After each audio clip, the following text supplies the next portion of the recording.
Dolores and Jeff stared at the haunting photo of their daughter, Annette, who had been dead for 15 years. On this chilly October evening, the room was warm, but their hearts were ice cold, weighed down by a secret they couldn't escape. Apple cider sat untouched on the coffee table, and a certificate of Jeff's 5-year sobriety blended into the background, almost as if it were hiding.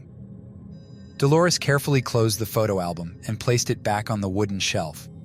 She sighed, her eyes lingering on the other family mementos that surrounded it. Jeff looked at her, sensing the heavy emotion. "Still hard to believe it's been 15 years, Jeff said, his voice tinged with sadness. Dolores nodded. "Some days it feels like yesterday." Just then, the phone on the living room table buzzed, breaking the silence. The caller ID showed an unknown number. Dolores picked it up hesitantly. "Hello?" she said, her voice shaky. "Mom, it's me, Annette.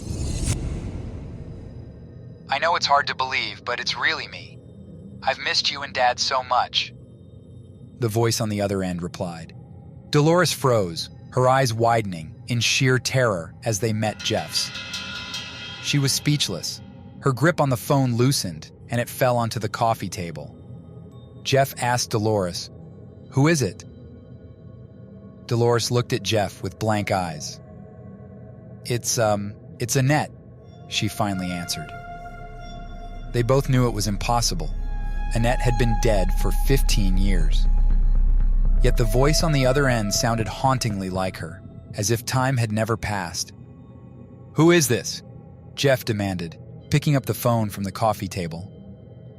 "It's me, Dad. I know it's hard to believe, but it's really me," the voice insisted. Jeff's hand tightened around the phone. "How dare you? What kind of sick joke are you playing? Who are you?" He screamed and ended the call. At the same time, he looked at Dolores, his eyes filled with a mix of fear and disbelief. The room was so quiet, you could hear a pin drop. Jeff's face turned boiling red with anger and confusion. Dolores was trembling, her hands clutching her chest as if trying to hold her heart in place. "Should we call the police?" Dolores finally broke the silence. "And tell them what? That our dead daughter called us?" Jeff snapped. "That'd be opening up a can of worms." Dolores nodded, her eyes filled with tears. "You're right, but what do we do? What if that really was Annette?"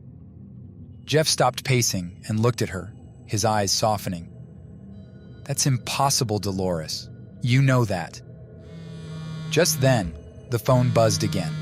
They both stared at it, as if it were a ticking bomb.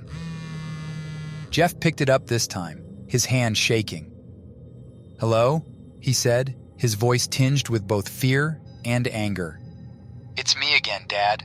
I know you're confused and scared, but I remember the night I went missing. I was wearing my yellow pajamas, the ones with the little ducks on them." Jeff's grip on the phone tightened. Those details were true, details only Annette would know. He looked at Dolores, who was now pale as a ghost, her eyes filled with a mix of hope and dread. "Whoever you are, this isn't funny. Stop calling here," Jeff said and hung up the phone. They sat in silence, the weight of the call sinking in. Could it really be Annette? Had she somehow survived? They were questions neither dared to ask out loud. "We need to find out who this is," Dolores finally said, breaking the silence. Jeff nodded. "I'll try to trace the call, maybe look into any similar cases. This could be some sick prank." For the next few days, they tried to investigate. They contacted the phone company and even considered hiring a private investigator, but every lead turned into a dead end. Just when they thought the calls had stopped, the phone buzzed again one evening. This time, the voice on the other end was more urgent. "I'm coming home soon, Mom and Dad. I've missed you so much," Annette's voice said. Dolores and Jeff looked at each other, their eyes wide with a mix of fear and disbelief. The room felt colder, as if a ghostly presence had filled the space. "Who are you, really?" Dolores asked, her voice trembling. "I told you, Mom. It's me, Annette. I'll be home soon, you'll see," the voice replied before hanging up. The fear had now become too real to ignore. They started to question their own sanity. Could this really be their daughter, back from the dead? Or was this some kind of cruel joke, a figment of their imagination fueled by years of grief? Later that night, they received a text message. It read, "I'm home." They rushed to the living room and froze. Sitting on the couch was a young girl, looking exactly like Annette did at age 7. She looked up and smiled. "I've missed you, Mom and Dad," she said. Then her expression changed, becoming more serious, almost accusatory. "Do you miss me, even after what you did?" she asked. Dolores and Jeff felt their hearts sink. "You killed me," Annette said, her voice cold and emotionless. "You were both drunk that night on Halloween. You thought I was an intruder, and you killed me. Then you buried me in the woods. Did you think you could ever escape that?" The words hit Dolores and Jeff like a ton of bricks, bringing to the surface the guilt they'd been carrying for the last 15 years. The secret they'd been hiding from the world. The lies they'd told everyone, including themselves.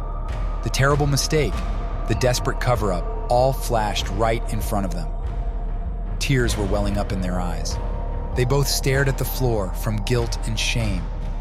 When they finally looked up, Annette's figure had vanished. Dolores and Jeff were alone in the room, staring at the empty space where their daughter had stood. The room felt colder, the silence heavier, as if even the walls were judging them. Jeff looked at Dolores, his eyes filled with a sorrow that words couldn't express. "We can't keep living like this," he said, his voice barely above a whisper. Dolores nodded, tears streaming down her face. "We have to make it right, or at least try to." For years, they had lived with the guilt and the haunting memories of that fateful night. Jeff had been the one to strangle Annette in a drunken stupor, mistaking her for an intruder. Dolores had been the accomplice, helping him bury their daughter's body in the woods, too afraid to go against her husband. But now, the weight of their actions was too much to bear. They couldn't run from it any longer. Hand in hand, they walked out of their home, a place that had become a prison of their own making. The drive to the police station was silent. As they stepped through the doors of the police station, they felt the crushing weight of their guilt begin to lift.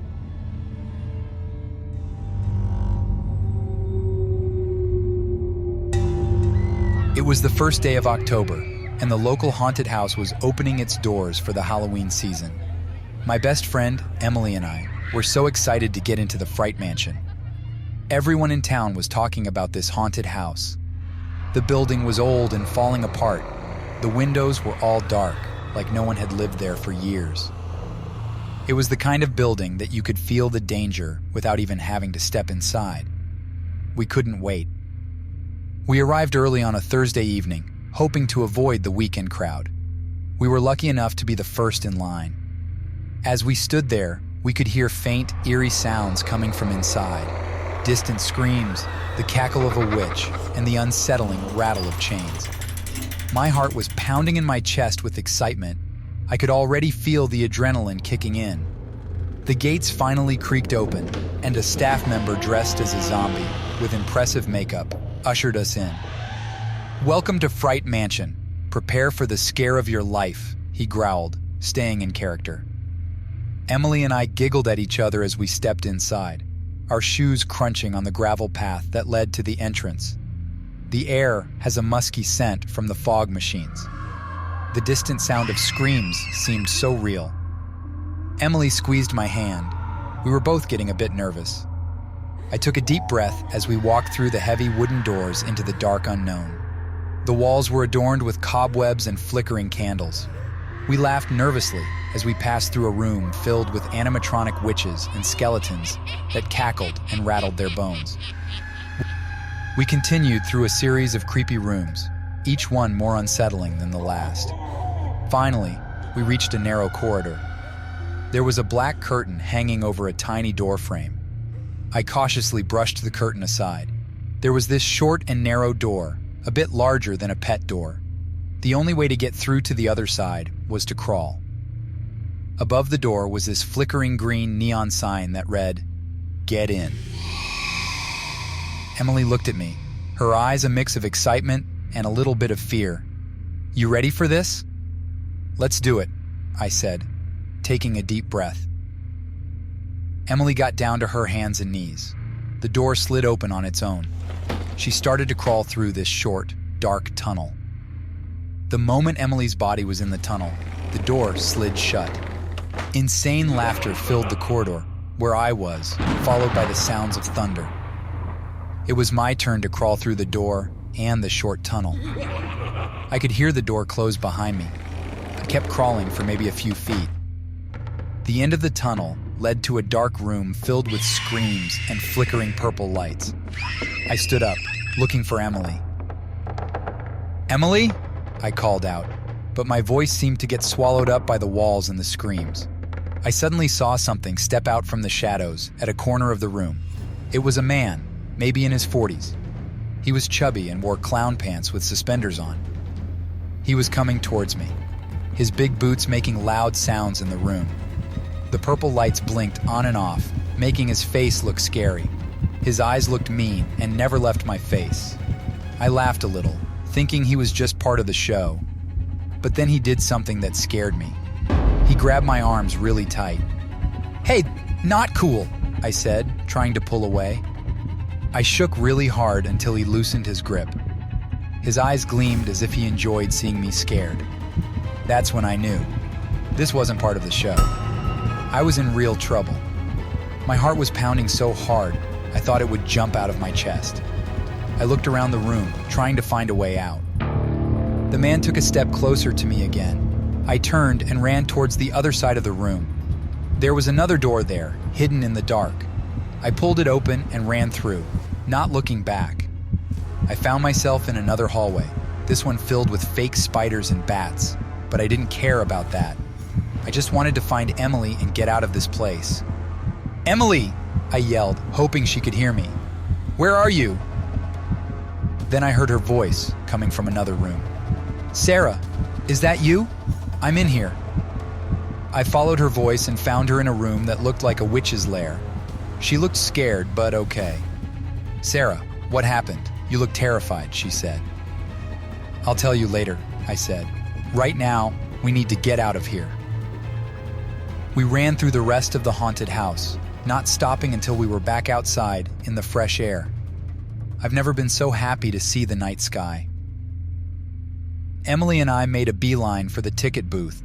The guy behind the counter, still in his zombie costume, looked puzzled at our hurried return and alarmed expressions. I quickly explained that a creepy man was inside, not part of the act. The ticket guy's face tightened, and he grabbed a walkie-talkie, relaying the situation to security. 2 security guards arrived within minutes, their faces stern. They listened to our description of the man and nodded. They headed into the haunted house, but the man in suspenders was nowhere to be found. Next Halloween, I think we'd stick to something far less risky, like trick-or-treating.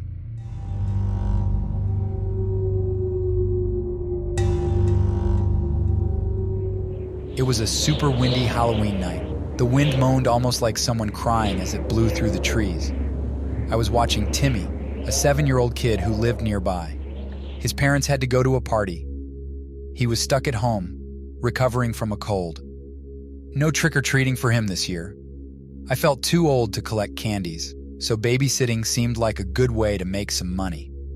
Timmy's living room smelled like pumpkin spice candles, making it feel warm and cozy. We sat on the couch to watch the movie Spirited Away, but the wind kept making loud noises and shaking the windows. I saw Timmy keep looking at the window, and when I looked too, the curtains moved a little, like someone touched them. The room was lit by the glow of the TV, casting eerie shadows that danced with the animated spirits on the screen. Timmy seemed to relax, finally letting go of his Batman blanket to grab a handful of buttery popcorn. But then, the lights flickered. Just for a second, but it was enough to make both of us jump. Old houses, huh? I tried to laugh it off, but even to me, my laugh sounded more nervous than I wanted. Yeah, Timmy mumbled, pulling his blanket back around him like a shield. The wind outside howled again, louder this time. It sounded almost like a scream. The windows shook, and that's when I heard it, a soft tapping sound, like fingernails, coming from the back door. Timmy heard that too. His eyes were wide, staring at the direction where the noise was coming from. My heart was pounding. "Stay here. I'll go check." I got up and walked toward the back door, the wooden floor creaking with each step. The wind outside was still howling, and it almost sounded like whispers. I reached for the doorknob, my hand shaking a little. I opened the door just a crack and looked outside. Nothing. Just the dark backyard and the trees moving a lot because of the wind. I closed the door and locked it, feeling a bit silly, but also glad. I went back to the living room. It was nothing. Just the wind, I told Timmy, trying to sound more brave than I felt. "Okay," he said, but he still looked worried. I sat back down and tried to watch the movie too. The lights flickered again, and then everything went dark. The room was pitch black. I was beginning to get a little creeped out. My heart was pounding. I could hear it in my ears. "Stay here, Timmy," I said, fumbling around for my phone to use it as a flashlight. I turned it on, and the room lit up in the cold glow of the screen. I remembered there were candles and a lighter on the fireplace mantel. I carefully made my way over and lit a candle. The small flame made shadows dance on the walls, making everything look even creepier. Just as I was about to head back to the couch, I heard it. A soft, slow creaking sound, like someone was walking upstairs. But we were the only ones home. "Did you hear that?" Timmy whispered, his voice shaky. "Yeah," I said, gripping the candle tightly. "I'm going to check it out." I started up the stairs, each step creaking under my weight. The sound was coming from Timmy's room. I pushed the door open slowly. I checked Timmy's room, but there was nothing out of the ordinary. Just as I was about to head back downstairs, I heard Timmy scream. My heart raced as I rushed back to the living room. "What happened?" I exclaimed. Timmy was pointing at the window, his hand trembling. "Someone was there!" I looked where he was pointing and felt my stomach drop. On the sliding glass door to the kitchen were the words, "I see you." I saw vaguely the shadow of someone in a trench coat standing at the door. My heart felt like it was going to explode. I didn't wait to see who it was. I picked up Timmy and went to hide in the hallway closet. I shut the door behind us. Timmy was starting to cry. I said to him, "Shh, everything is going to be okay. I'm calling the cops right now." My hands were shaking as I dialed 911. After giving the police our address, I called Timmy's parents, who picked up after a few agonizing rings. "We're coming home right now," his mom said, her voice filled with worry. The wind outside had turned into a full-blown storm, rattling the windows as if trying to get in. Finally, we heard sirens approaching. Moments later, there was a loud knock on the front door. "Police, open up!" I've never felt so relieved in my life. I opened the door to find two officers, their faces stern, but eyes filled with concern. They did a quick sweep of the house and yard, but found no one. Timmy's parents arrived shortly after, hugging him as if they'd never let go. As for Timmy and me, it took us a long time to shake off the fear from that night. But one thing was for sure. We both believed that sometimes the scariest monsters aren't the ones in movies or stories. Sometimes they're real and much closer than you think.